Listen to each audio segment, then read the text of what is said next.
Thank you for attending our Understanding Artificial Intelligence for Your Career event. We are excited you are interested in learning more about the AI field and its applications, as well as the roles Montreal and Canada play as AI hubs. As we understand the importance of AI as a major player in day-to-day life in 2021 and beyond, we wanted to give our young alumni a better understanding of AI than is seen in mainstream media, as well as pertinent career skills and ethical implications. The audience will have the chance to share questions for live responses.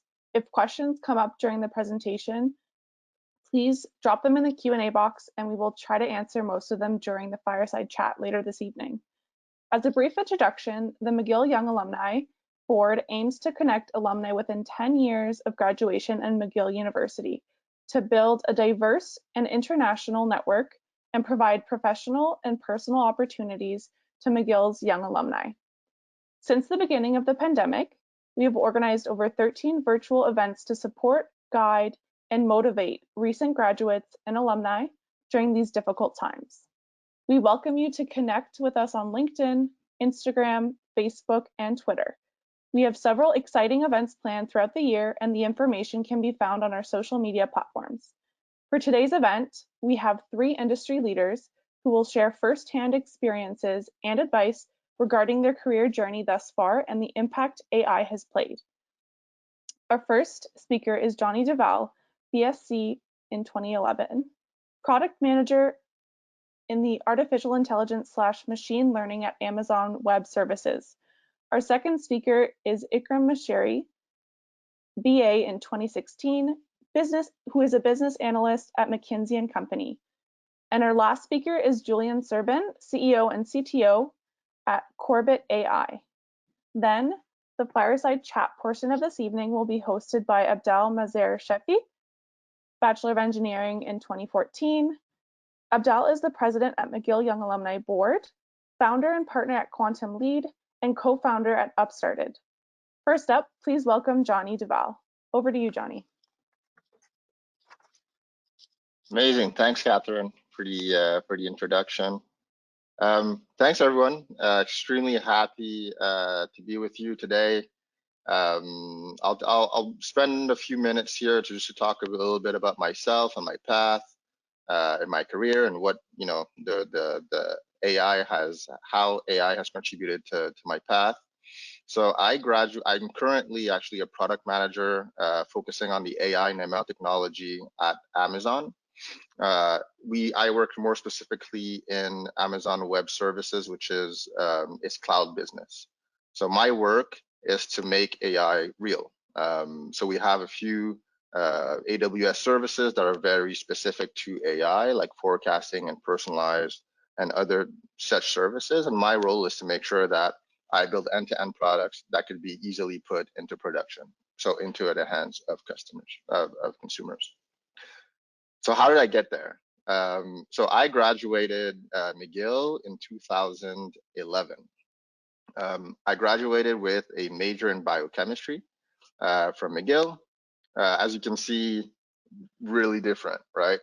I was started in life sciences, ended up at Amazon Web Services, have about 10 years to explain here. I'll do it short. First off, when I was at McGill, I always had some side projects. I was someone that was always interested in technology, reading about it, eating it every day. And I realized that was really my passion. That was something that I wanted to do for work. So what I did, I joined a early stage startup. And I think that's a great way to start getting involved in anything, is to really start talking in the community and start speaking to people who are actually in that field. So when I started, I joined a company that actually worked with McGill University to create mobile applications. So if you happen to have used the McGill University application during your years at McGill, well, I was probably a bit responsible for that launch. So spent about 3 or 4 years at McGill at Ulala, the name of the company. And when you're in a small startup, in a small company, you will get to touch so many different things. So I was able to touch close to product and technology, sales and marketing, even got close to legal, account management. So all these different components that makes up a business, I was able to touch a lot of these things in my 4 years there. So through that experience, I was able to get experience now and apply for a lot of different startups. I work for a company called Sweet IQ, and then I joined Element AI. And all throughout, I think what's important to note is I've always made sure that I continued training. I started essentially in a marketing role at my first company, but throughout I took software development trainings that are available. I took agile development, Scrum training as I went. I took an AI course as well online as they exist, you probably know. And then I joined Element AI. That was my first foray into really the AI world as a professional. And that experience really gave me visibility into the different aspects and components of AI, but also helped me understand the difference between what's actually possible and what's in the mainstream. So we will talk a bit about it possibly in the fireside chat a bit later, but I think it's important to make that distinction. And from there, I moved on and joined AWS as a product lead.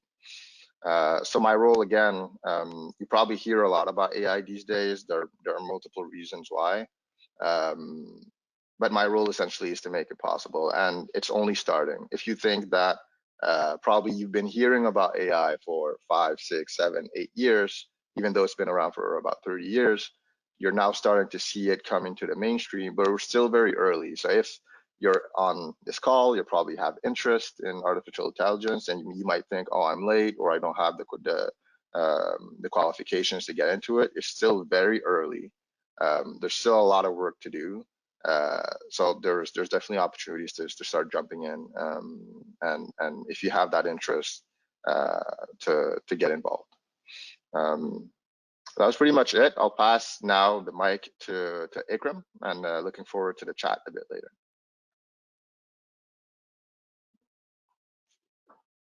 Thanks a lot, Johnny. Really appreciate it. So hi, everyone. My name is Ikram. So I'm super happy to be here tonight and to speak to all of you. So very similarly to Johnny, I graduated to McGill a few years ago, I think exactly 6 years ago, which feels like a really long time, but at the same time, I feel like it was yesterday. I did not do computer science or engineering, unfortunately or fortunately. I actually graduated from a Bachelor of Arts and focusing mostly on economics. And right after McGill, my first job was actually at Bombardier, where I was working in cybersecurity. I did that for a year, and then after a year, I decided to join Deloitte, which is a Big Four consulting firm in Montreal. So I joined Deloitte because I had heard great things about the people working there, and it seemed to be like a very thriving place, and I was not disappointed. So when I joined Deloitte, they were also starting their Omnia AI practice, which is their AI practice.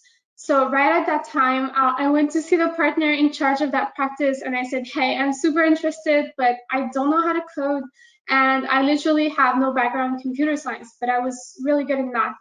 So for my technical interviews inside the firm, they have asked me a bunch of like statistics questions, and thankfully my background in economics and all my statistics and math classes at McGill were very useful. And that's how I basically started working for that practice. And at the same time, I decided that it was also time to go back to school. So I went back to McGill. I did the graduate diploma in data science and machine learning at night. So I was basically working during the day, going to classes at night, and then doing my homework during the weekend. So I did that for a year and a half, and it was super useful because it allowed me to join the AI factory inside of Deloitte. So the AI factory is the product factory inside of the Omnia practice. So I was working on one product called Sci-Fi Hunter, which is basically a cybersecurity product that aggregates the different cybersecurity tools data, and then we basically use that data to develop a risk profile of each individual inside the organization. So I was one of the cyber data scientists building the threat models and also the detection models to detect any suspicious behavior inside the organization. So after doing that for 2 years and a half, I wanted to see the other side of things, so the strategy aspect of technology. So that's why I decided to join McKinsey. So what I like about my job at McKinsey is that I can be very technical, so work as a data scientist or data engineer in some project, but I can also do the strategy side of the project. So for example, right now, I'm helping an organization in the UK, and we're building an AI product for them that will help them better optimize their work. So I'm doing the commercial component of the product, which means that I'm building the business case, looking at the cash flow analysis, looking at the cost, see how much it's going to take for us to recoup the investment, and whether this product is going to be scalable across the organization. So I went from not very technical to very technical, and then now I feel like I have the perfect balance of the two. And that's what I like about technology, is that it's not simply about the code or the models, but it's also about the business aspect of it.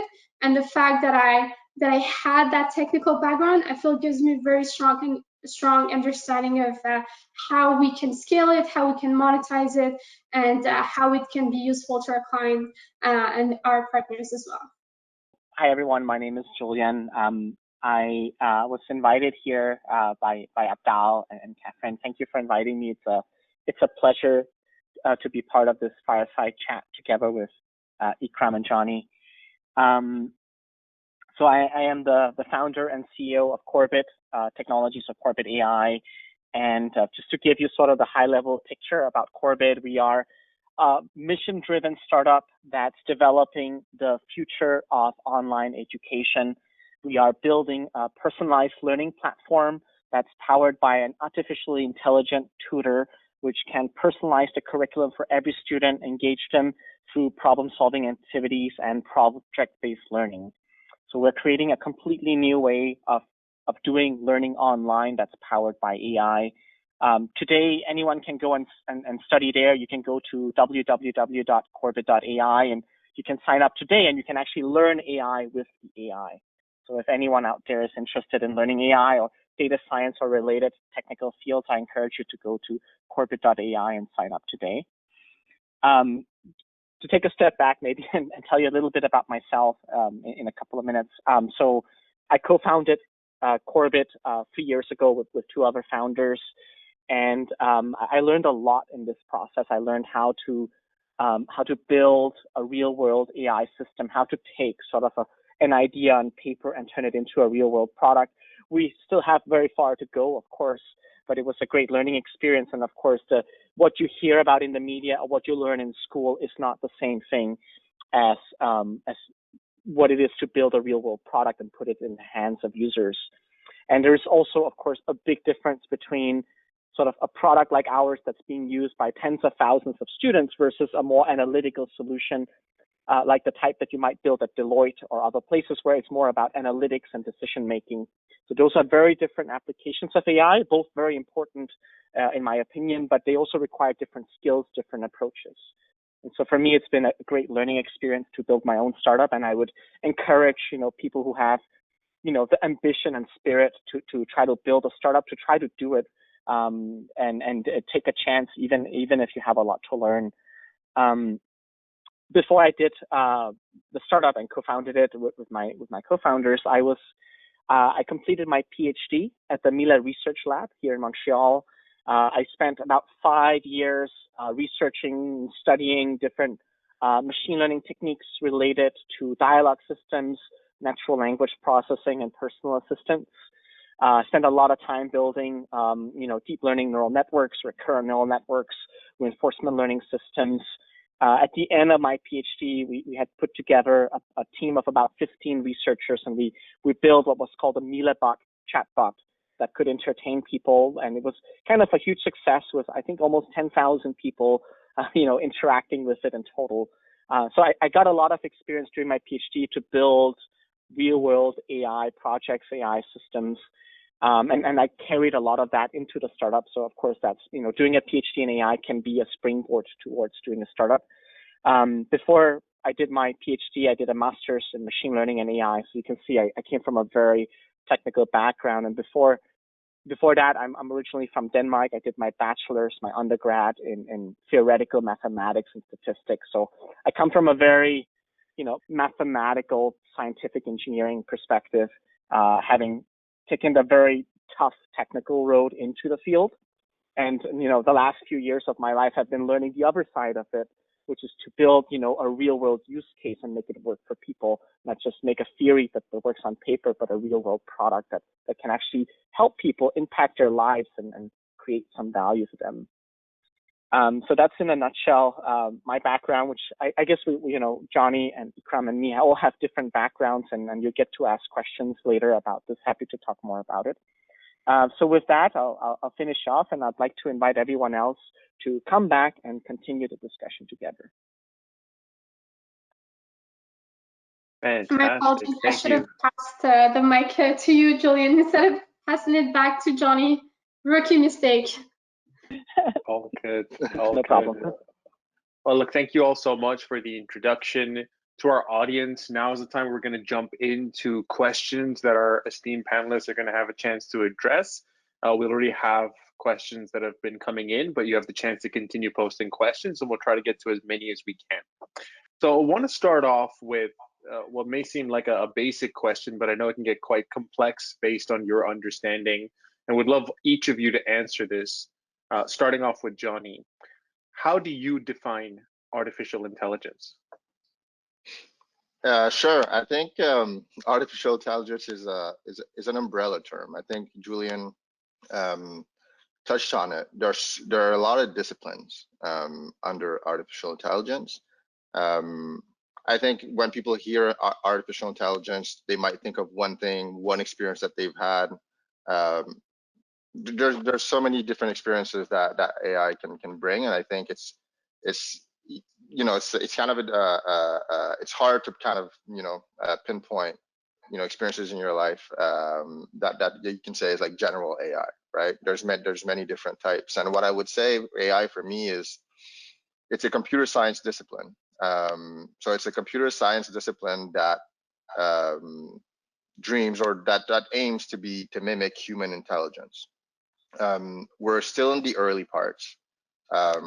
There's a lot of different disciplines within it. Like I said, deep learning, different techniques in machine learning, and something that perhaps folks may not see is AI is already in a lot of devices that we use today.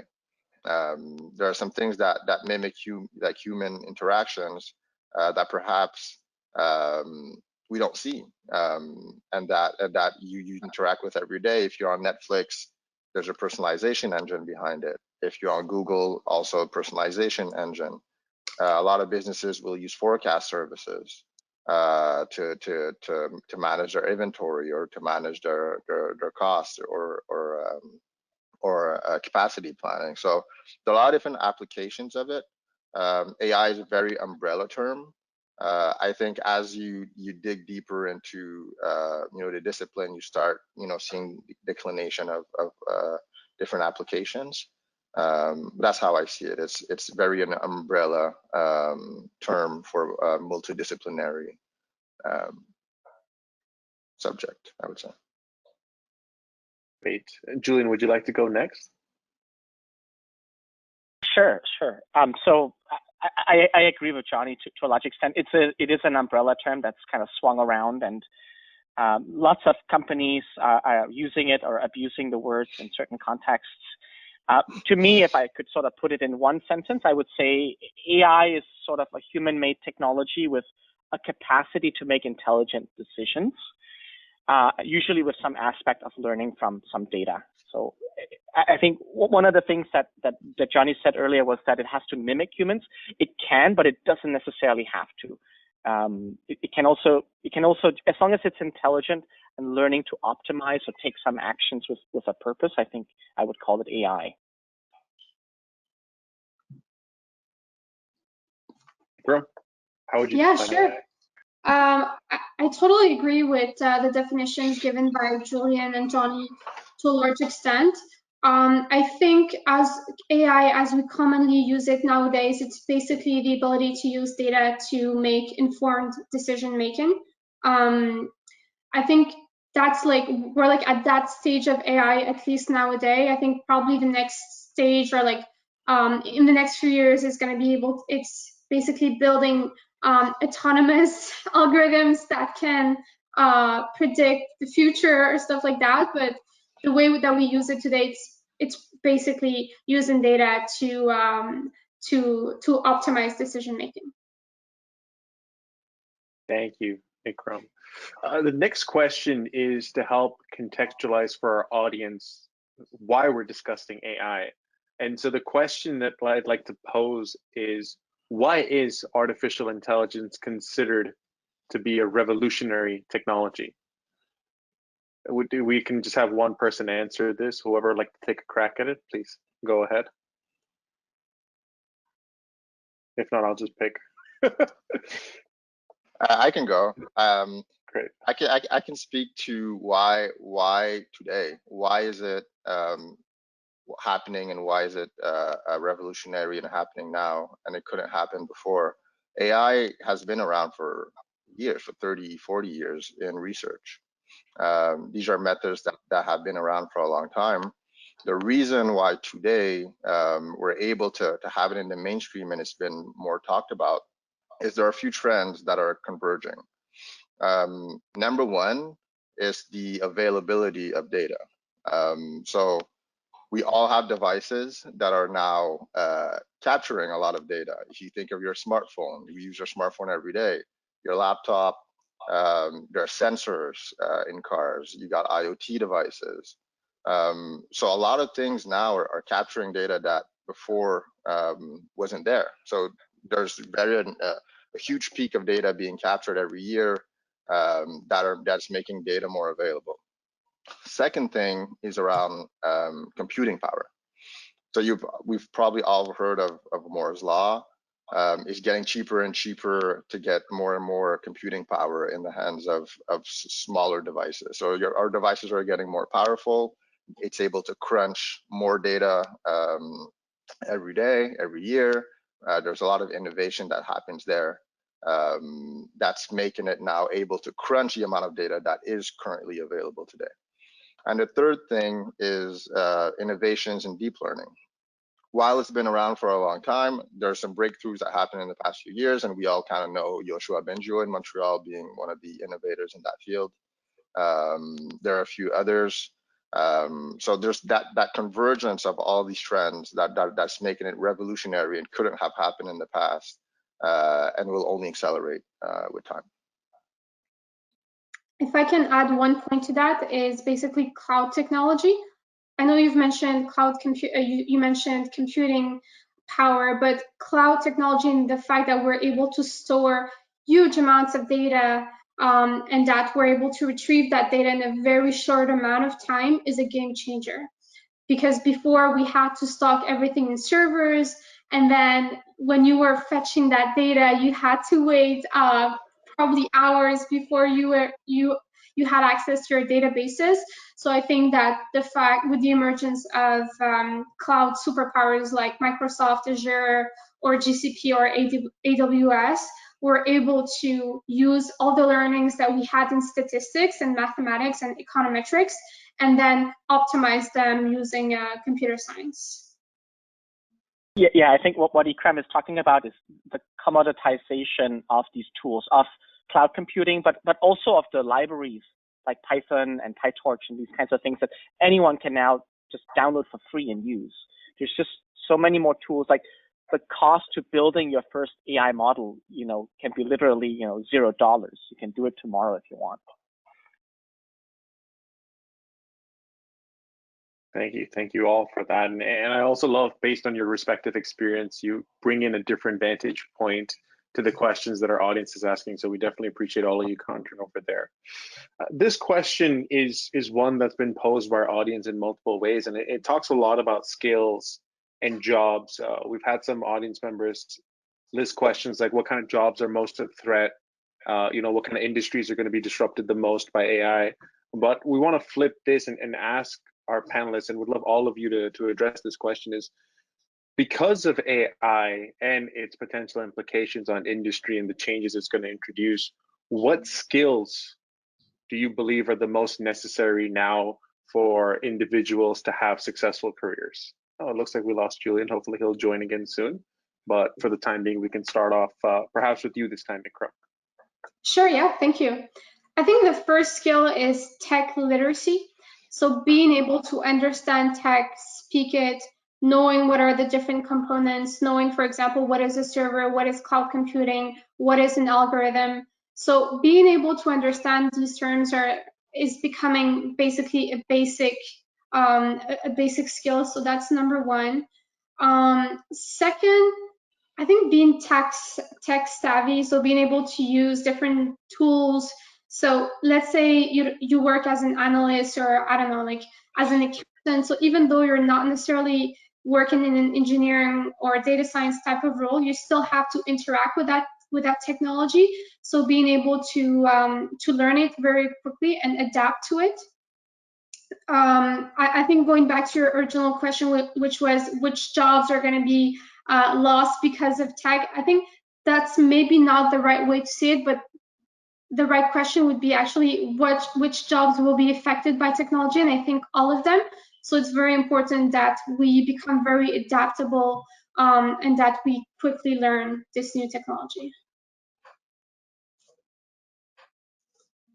Johnny, would you like to go next? Yeah, I think that the jobs that will be useful in the future, I think there's data modeling gets most of the highlight, I would say, of the AI field. So data science, and you'll see also developers with AI experience, with a data science experience. I think there's a lot of kind of collateral jobs that are also very useful in that field, and data science falls a little bit in this, but everything that has to do with data engineering, business analysis, data wrangling, data manipulation, understanding to do SQL queries in databases. This is definitely even a blocker for in a lot of fields. It's not necessarily related to modeling and doing neural networks and designing models, but they're absolutely necessary to even think about having an artificial intelligence practice. And I would say the second part of it is on the backside. So once you have your data, it's flowing through, you have your models. I think there's the kind of last mile that oftentimes gets forgotten, is how do you bring it in your product? How do you make sure that it is running, it stays accurate, your model stays accurate over time, you have the right monitoring mechanisms to see when something goes wrong. So all these things that kind of are on the operation side. So a lot of people will have, role DevOps. There's this field now that's a burning, or a field that's getting a lot of importance is ML ops, so machine learning operations. So being able to really deploy these models into production and have them stay relevant over time and stay accurate. So there's a lot of collateral kind of fields that are also burgeoning out of AI. And I think when people think AI, they right away think data modeling, data science. While I think it's important to know these things, there's a lot of different things also around it that are very important. More than important, I think essential. Yeah. Thanks, Johnny. I would Julian, add, I know we lost you for a bit. Did you get the full question? Yes, I got it. Great. Please go ahead.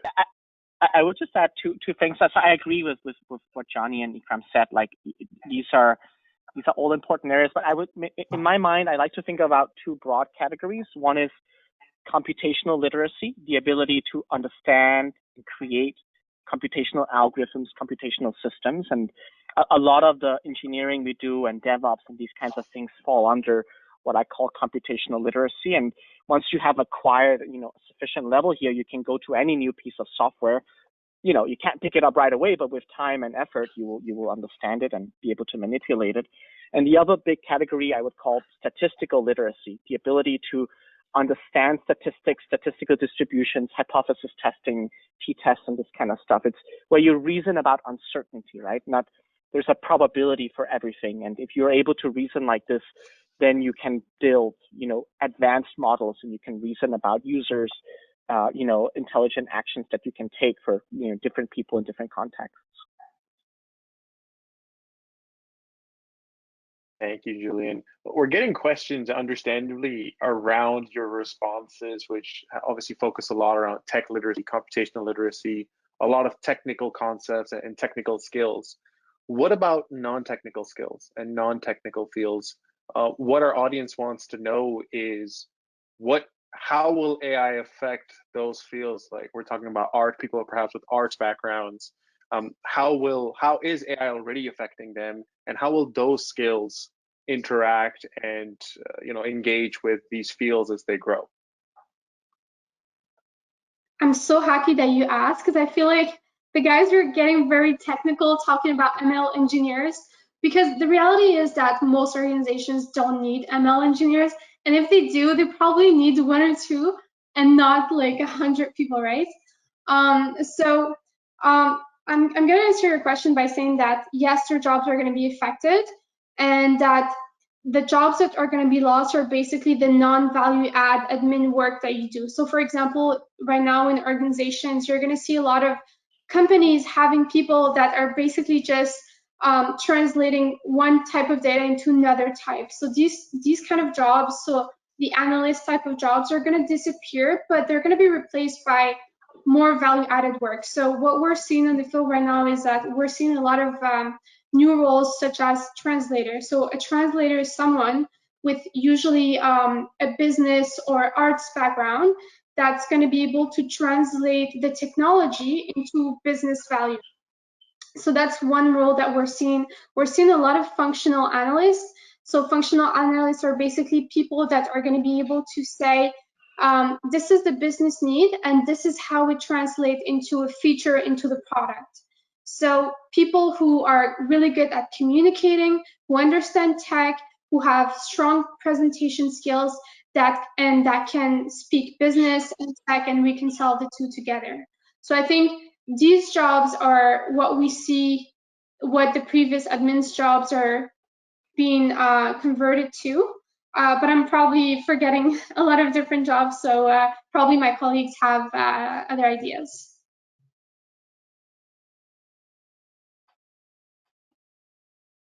Johnny, Julian, anything to add?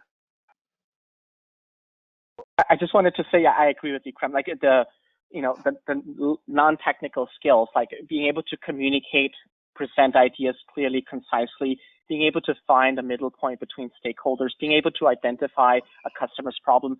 These skills are super important, and you can't build a product or a business without this. You can't add value without it. An algorithm by itself isn't worth anything, right? Yeah, and if I can add to that, you had one there that I think is very key. Artificial intelligence is a solution, right? It's a solution to a problem, but the problem, identifying a problem and identifying a problem that's worth solving is something that's done in the real world. It's been happening for, you know, forever, and that skill is definitely something that's important. Like in my role as a product manager, it's not to try to identify how do we plug in machine learning to every problem. It's to say we have a problem, what is the best way to solve it? In some cases it is AI, in some it isn't. But I think identifying the problem and making sure that's what you're focusing on first, and seeing if afterwards AI is a solution to it, I think is definitely a skill. That's good. Yeah, and just oh, go ahead. No, you go ahead. I'll go after. Just to add to that, so I guess, you know, a big part of this is what's normally done by product managers, product owners in different companies, and I think AI is actually redefining that whole profession, because the way that you do traditional product development for a traditional piece of software it's not the same way you can do that with AI, because AI is probabilistic. It will get some things right, some things wrong. There is an accuracy, there's a performance metric. In the case of Corbett, right, we're building conversational systems. Some people love that experience, some people don't like it. Some people understand it right away because they've been using, WhatsApp and these kinds of things for a long time. Other people, it's the first time. So it's opening up a whole new way of thinking about, like, how do we solve problems? How do we design products? How do we design experiences for people? And I think this is a very difficult problem to crack, and I don't think we've really come that far. And as technology advances, there's going to be more and more tools in the toolbox to build these kinds of solutions. So I think this is going to be one of the big revolutions we see in the next few years, how we build products. Ikram, did you still want to add something? I was actually going to talk about product management, and I'm so glad that he did. So another type of role that we see that we see booming right now is the designers. So people who are able to translate the customer's need and build and map a customer journey. So these are people with very strong problem-solving skills. And you can then, design that journey, identify the pain points, and then be able to solve those pain points through features for the solution. And also, there are so many different jobs that we haven't talked about that are still going to be there. So for example, marketing, sales. So we still need people to sell the products, to market the products. And these people are just going to have their job made easier with technology, with innovative tools that are going to help them better target the opportunities. Thank you, Ikram. Absolutely agreed. And we appreciate, by the way, that you're clarifying what are some of these other the roles, because that's a question we get. So what is a product manager? So appreciate it. We are also getting panelist-specific questions, and we're trying right now to keep the questions that are more pertaining to our full audience and our full panel. So you will obviously, if you would like to talk to the panelists after, you'll have a chance to engage with them. We're happy to share places where you can connect. The next set of questions are around ethical implications with AI. So we've had a few questions around how does AI introduce bias? How do you circumvent bias? Where can you get training around ethical AI? So I know it's a broad set of questions, but in essence of time, we're trying to address all of that. So could you, as a panel, talk a little bit about what are the ethical implications that need to be considered when deploying AI? And what should our audience know about these, especially in relation to bias? I'll start off over here with Ikram. Thanks. I think that's an excellent question. I think the first step is recognizing bias in the data. So usually, as Julian said, your algorithm is only as good as the data that you have. So for example, as we've seen it probably with mortgages and algorithms that allocated mortgages, historically mortgages were given to white populations, and immigrant or Black populations who did not have the same means as white populations were refused for mortgages. So if you're going to develop an algorithm based on historical data, you're going to find the same bias than the one that you had in historical data. So I think one of the ways to solve for that is, to look into the data and see what are the different biases, and then basically fine-tune your model in a way that you're accounting for that bias, so that in the future your model behaves in a more ethical way.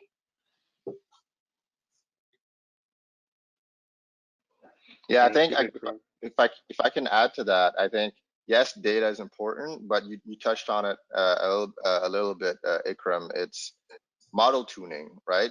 When you design, and Julian could probably speak to that a bit more. When you design your algorithms, there's weight that you attribute to different aspects of your model that can take into consideration these biases. And there are more and more tools that are also being made available to identify these biases, one in the data, but also how do you make sure that you don't solidify and program biases in your models.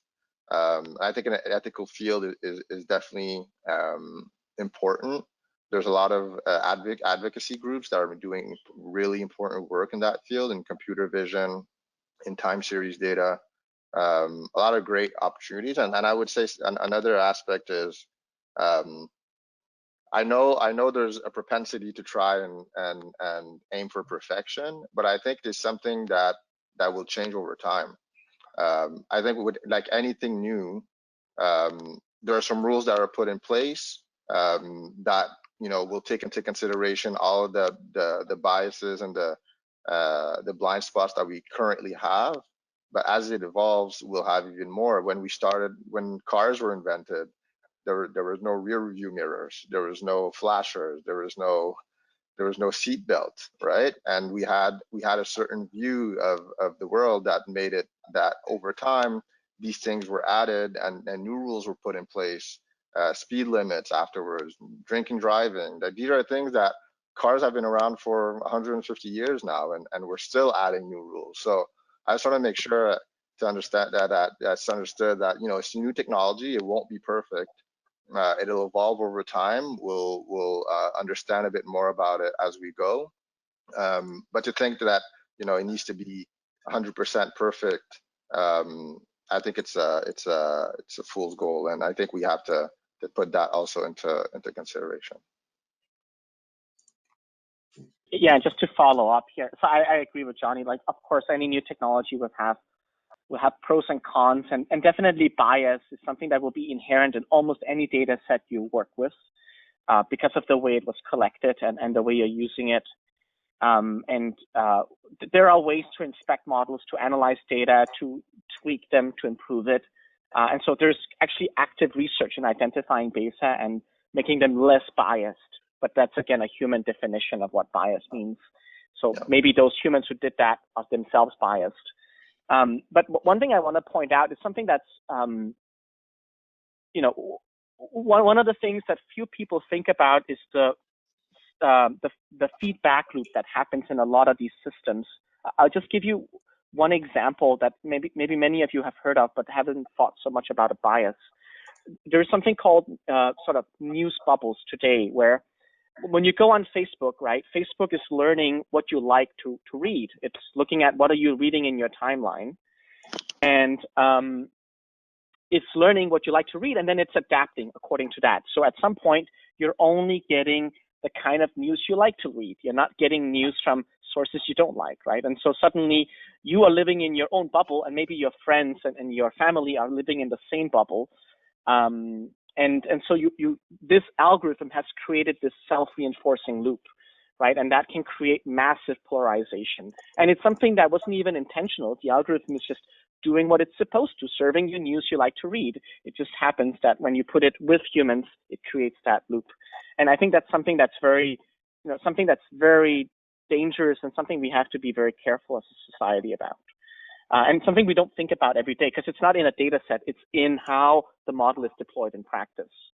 So something to think about there. Yeah, I would agree with that. And to the Facebook model, when we talk about ethics, I think it wouldn't be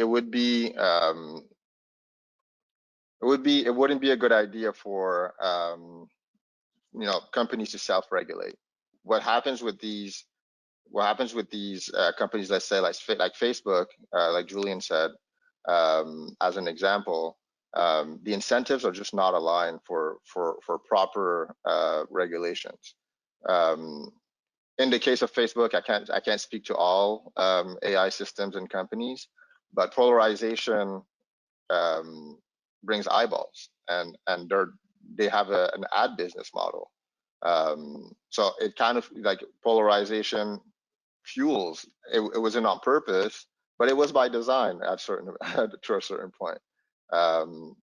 So I think there's sometimes when we try to tackle there's misaligned incentives, and that's why advocacy groups, all the work that they do is very key, because a lot of times the incentives are not aligned with capitalist mindsets, right?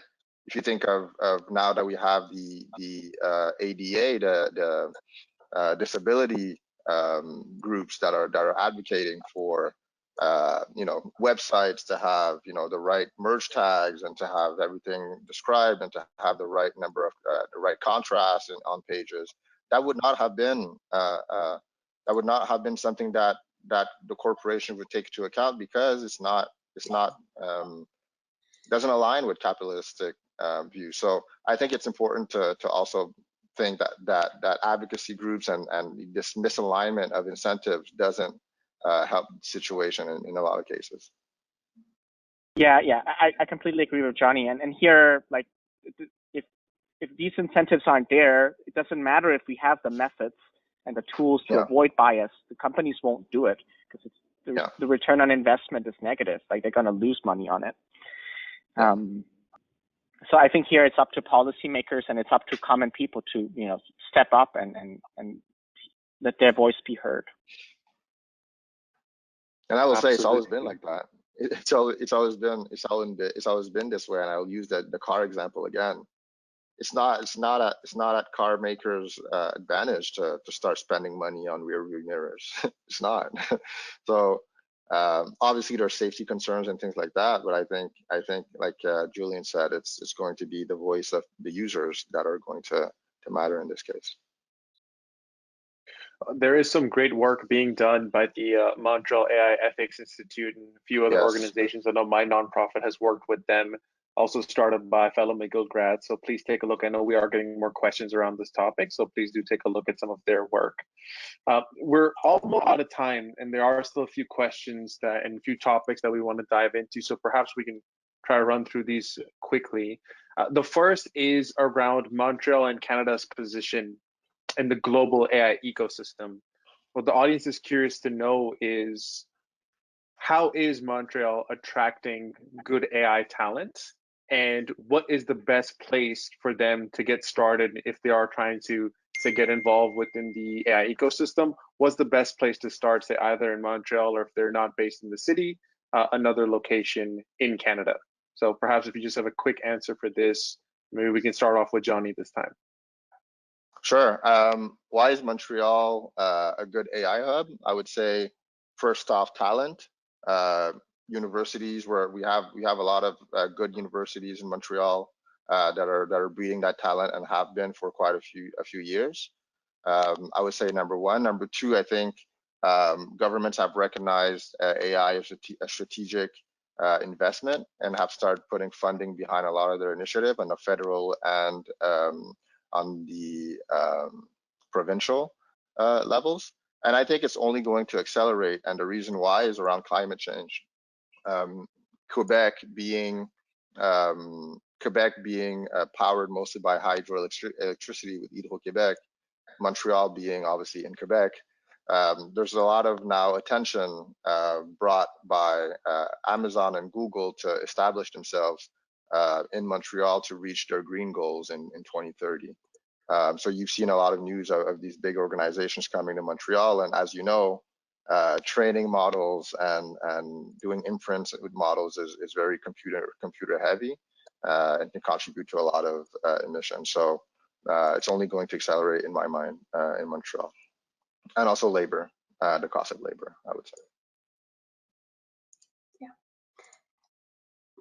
To answer your question on where to start, you can join one of the various non-for-profits the Montreal AI Ethics Institute used to organize meetups.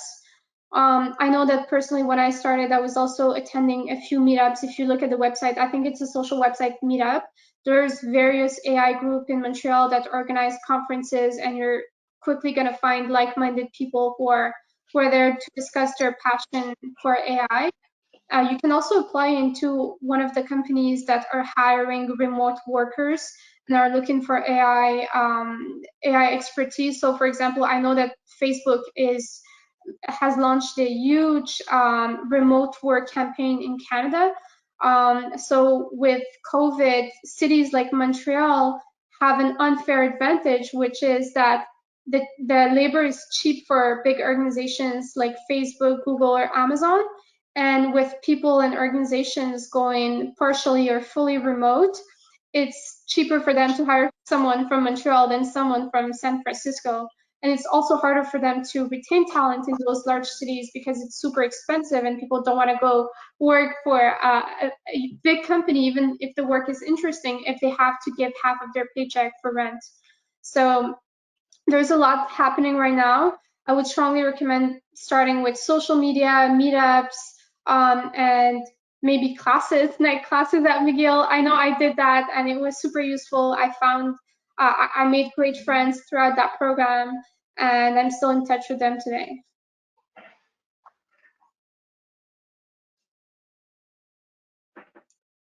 Yeah, I would just echo what Ikram and Johnny said. Like, Montreal is a great place to start, and there are lots of resources from sort of evening classes to meetup groups and so on. So there's lots to take out. Not to say that other cities, I think Toronto has, you know, a growing AI community, Vancouver too. So there are other places, but Montreal is definitely growing very fast, and there are a lot of investments here happening, and companies are expanding quickly. Even at Corbett, we are hiring 6 different roles right now. So maybe that's one place you can start. And if you don't have the skills, well, then you can start by studying on Corbett. Nice plug, Julian. Good timing. Because that was the next question. And you all have talked about it. I find fascinating. Ikram spoke about night classes and the certification through McGill. Johnny about his, lifelong career-based learning that's gotten him now to work Amazon Web Services, and Julian obviously having started literally a company to upskill people.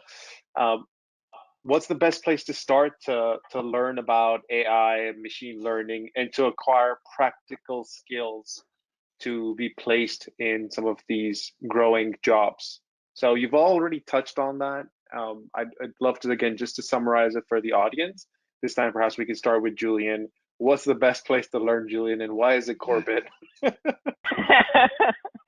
Yeah, well, anyone can go to Corbett.ai and start learning data science today. And you'll start off with, whatever level you're at, the system will personalize the curriculum to your needs, and you'll work your way all the way up to, deep learning neural networks, and you'll do a bunch of different data science projects along the way.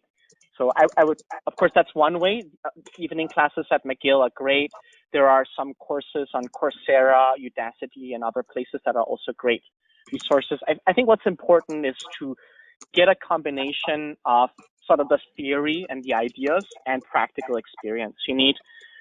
At the end, you need to have done some kind of project where you have worked on some data set and built some kind of model. And if you have a portfolio where you can show, look, I built, X, Y, Z models, I was able to implement these algorithms, that's a good starting point for going to an interview. It's not the only thing, but it's a good starting point. Thanks, Jim. Ikram, perhaps you want to go next? I think we've covered the topic, unless we have another question. Johnny, anything to add? I think Julian covered it. I think that the last part, especially, I think practical experience is definitely a plus to get these opportunities. Things are moving fast, right? Like right now we're talking about AI. What are we going to be talking in 5 years? Like, I think it's important to keep upskilling. I don't, in my sense, and maybe it's the wrong forum for this, but taking 4 years to learn about one specific topic or something like that is it's probably not the best way. I would say, go try to understand concepts and try to get that theory quickly, get it to practice, go into an organization, learn in that organization, join a startup, join Corbett, join AWS. I mean, there's no better way to get that than really experience and practical knowledge. So I would echo what Julian said. And also, like, there are lots of resources available. I think AWS, for example, has resources for students to deploy some smaller servers and try to run models. So there are things that couldn't be done 10 years ago, but now just off the shelf. Just go create a free account and you're off. Nice. Thanks, Julian. Yes, thank you. I'm sure McKinsey has resources too, so we'll plug Ikram's role as well. Team, we're at the end of this webinar. I'm going to invite Catherine back shortly to help wrap up. Before that, our final question then is for each of you, what is one piece of parting advice you'd like to share with our audience? And perhaps we can do the reverse of how we started things off. So we'll have Julian go first, then Ikram, and we'll wrap up with Johnny. So Julian, what's one piece of parting advice for our audience members? Well, I guess we've said it a few times, but keep learning. It might be difficult. Don't give up. Keep going, and you will master AI, and you can have a great career here. Thank you. So my best advice is invest in yourself, invest in your learning. If you're really passionate about this field, then don't let the gatekeepers keep you out of it. Believe in yourself, and yeah, just do it. Thank you. Yeah, and I would definitely say something similar. I would say don't be intimidated by the term AI. I think some people see it as like this thing that is this big field that is unattainable. It's really not. Start somewhere. Start a small piece. Focus yourself on one perhaps area, and just get started. I would say. Fantastic. Thank you all so much. To our audience, I know there are a lot of questions we didn't get a chance to address, and there are many panelist-specific questions. So please get in touch with our panelists following this event. I'm sure they'd be happy to engage with you. I'd like to pass it back over to Catherine to take us home. Thank you, Abdel. Johnny, Ikram, Julian, thank you so much for being a part of our event this evening. The information you have imparted to us has been very invaluable. I know I've learned a lot, and hoping that I know our audience members have as well. So Johnny, it was really interesting to hear that you learned at an early stage in the startups, and you kind of got your feet wet in various different parts of it, like marketing, product design, and even legal. But I thought it was very exciting, I guess, to know that it's never too late to get into AI, and you encouraged people with the fact that there are many opportunities still out there, even though it's been around for maybe 30 or so years. And then Ikram, I really liked your quote when you said you're only as good as your data. So I thought it was interesting that you said, to recognize the bias in your data. And with that mortgage example, it really made me think. And I thought you had a good point about, how to get into AI, I guess, if you're maybe new to it, to the Meetup website. I thought that was great. And then Julian, it was interesting when you said with the commoditization of data and info online now, like the Python libraries, someone could get into this tomorrow if they wanted. But yeah, and Abdel, thank you for moderating the fireside chat. It was very enjoyable. Again, audience members, please feel free to connect with our speakers through LinkedIn should you want to follow up on specific topics. And again, to our audience members, we hope you have enjoyed our AI event, which is only one of the many MYA events we organize throughout the year. Mark your calendars because our next event will be on June 3rd as part of our financial series. It will primarily focus on the topic of insurance, health and dental insurance, as well as home and auto insurance. We will see you on June 3rd from 5:30 p.m. to 6:30 p.m. EST. We will try to include pertinent information and tools so you feel more confident in making financial decisions when it comes to insurance. Again, feel free to follow us on LinkedIn, Instagram, Facebook, and or Twitter, as we will be sure to share all the event details on those social media platforms. Please note we will be sending a follow-up email for today's event. We encourage you to keep the conversation going with us if you would like. You will have the opportunity to suggest topics you would like the MYA to cover in future events. And if you have any suggestions, please feel free to send them our way. Have a great evening, everyone, and thank you for joining us for this evening's webinar. Good night.